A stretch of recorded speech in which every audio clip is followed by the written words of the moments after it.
Hello. So today I'll be talking about automotive subdivision modeling. We'll be talking about polygon density, right? And why this is an important topic when it comes to modeling cars and hard surface objects in general. I won't go, super deep into this whole thing, but I'll give like, I don't know, 10 minutes kind of introduction. Maybe it's gonna be more than 10 minutes. I've got no idea. Let's start. So I'll be dividing this into five segments: the perfect density, density management, the bottleneck rule, old cars, and the zebra test. Let's go to the first one, the perfect density. Now here's the thing with cars, right? When you're modeling them, or any shape basically in Blender, where you're using subdivision. If you've got too little polygons, you're gonna have trouble defining the shape, right? Like, that's the thing. With a set amount of polygons, the amount of shapes you can make is actually limited. It's like Lego combinations. Look at it that way.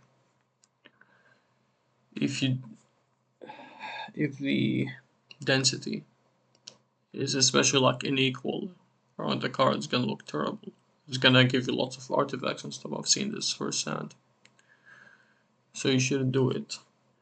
And it also kind of almost always ruins the flow when you try to model like a very curvy car. Example is like if there is the hood right, some of it has really stretched faces, then it starts getting tighter and tighter. Too quick. You're gonna notice how bad it is, and it's gonna look ugly real fast. I'll show you an example. I'm gonna be real humble. I'm gonna use my own Ferrari model here, which I modeled in Blender, as an example of where things can go south. Now, from far away, this looks perfect, I guess. Maybe it doesn't to an experienced modeler. But now we're gonna look at the mistakes here, which I've done.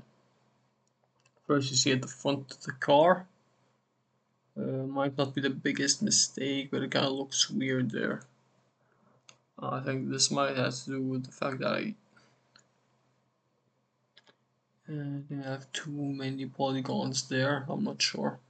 I'll forget about it. That's like the most little mistake I'm nitpicking. Now look at the window here. As you can see, there is artifacts. I'm thinking this is because some areas are really tight with polygons, and then they stretch out really quickly. So this whole window area looks very terrible, in my opinion. Then there is, on the rear, you can see these air outtakes, I don't know what you call them. These three thingies. As you can see, they look bad. You might not be able to consciously tell why, but I've relied too much on interpolation, because when you're subdividing, there is a kind of interpolation between the normals of the face, just like shade smoothing. They're basically the same thing, except when you're subdividing, instead of shading things smooth and transitioning the normals, what you're really doing is doing it just through adding even more faces. That's it.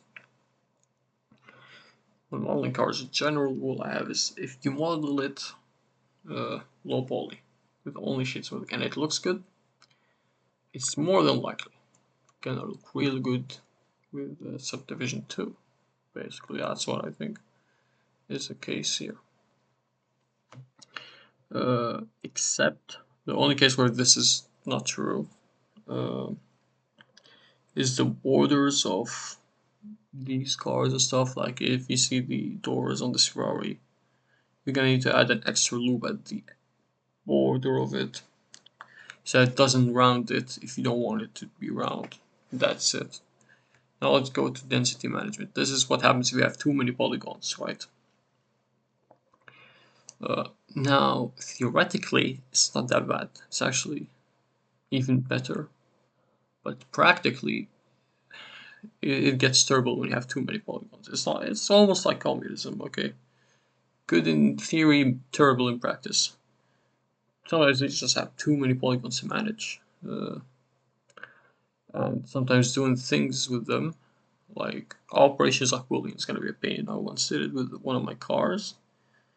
With the windows, I had to do a cutout for the doors and stuff.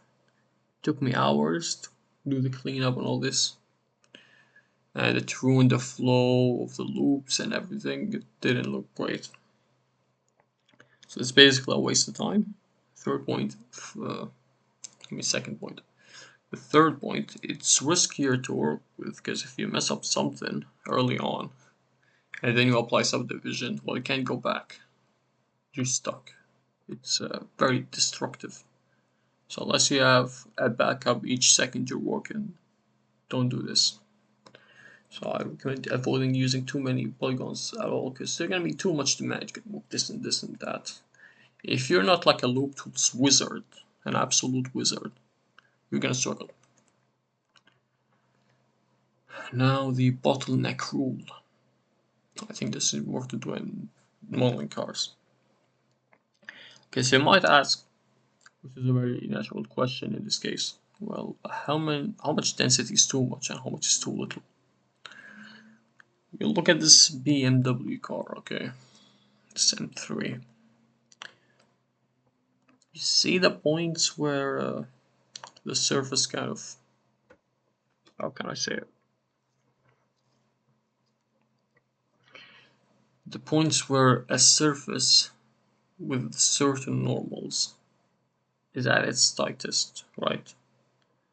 When transitions go between really small spaces, like in the grill's case or the other point I've put here, that should be like the density. Use the smallest detail where you need that density to fill up that detail perfectly. Then use that same density for the rest of the car. Yeah, it might be too much, but if you know how to use loop tools correctly, it'll be easy. It wouldn't be hard. It would never get hard if you do it correctly. Okay. And now for those of you who think they can get away with some people think they're smart. I used to think so too. They do what I could call adaptive topology. Okay. There is a problem with this. They think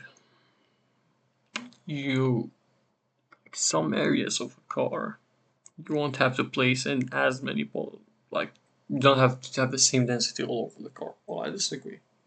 You should have the same density all over the car most of the cases, unless we're talking Minecraft-like boxes with wheels on them.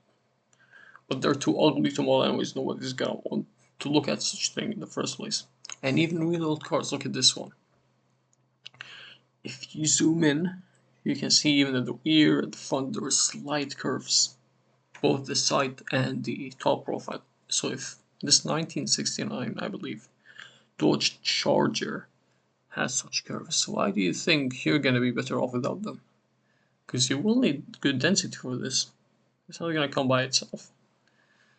So yeah, that's a genuine question. The only case where you might be able to stretch the topology a bit and get away with it and not have the same density is, for an example, if the car's design is dynamic, if it feels stretched, okay. If it looks stretched, then yeah, no problem making it stretched. But that's not the case usually, especially when there are small details all over the car. Then yeah, don't even think about it. And lastly, the zebra test. Modeling cars to make sure they look good. Okay. And to make sure that you did achieve the density which you need, this is like a symptom of it. We go to the matte caps right on Blender. There is one with its zebra pattern on. There's actually two ones. Whichever one it is, when you put it on, you apply shade smooth and subdivision. You look at your car. If it doesn't look like this, took this from a video on YouTube. They were making like a BMW. Just like how they designed it. So basically, if those stripes, those shapes, aren't ellipses or really curvy, really well flowing lines going all around, which are beautiful, they're not like annoying to look at. They don't go like no, they're like this or like this, if you get what I mean. They're smooth, they're curvy. In a good sense too. They don't transition in a bad way. So you gotta check on that. Do the zebra test just like any car manufacturer does, because it helps a lot.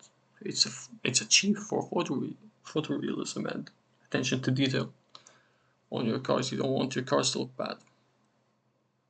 So might as well think from the eyes of a designer. I design cars, so I know this. I think even if you don't design cars, you should still do it just to make sure it looks good, if it's a real car. Make sure that these lines,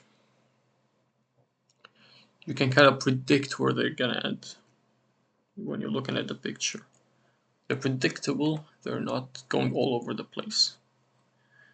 Even if you see here on the back of this BMW, there are these lines going like this. It's still good because it looks smooth. That transition is still smooth. If it gets inconsistent and the interpolation of the lines is kind of too sharp somewhere or too curvy somewhere, and that's bad. That's where you should get concerned with. Otherwise, no, you're good to go. And that's the end. I hope you enjoyed this video and learned something new. And I think I will talk more about this in the future, but I do have school now and there is exams and stuff. It's gonna be stressful to put up with, but we'll see. For now, this is it. I hope you all have a blessed day. Thanks for your time.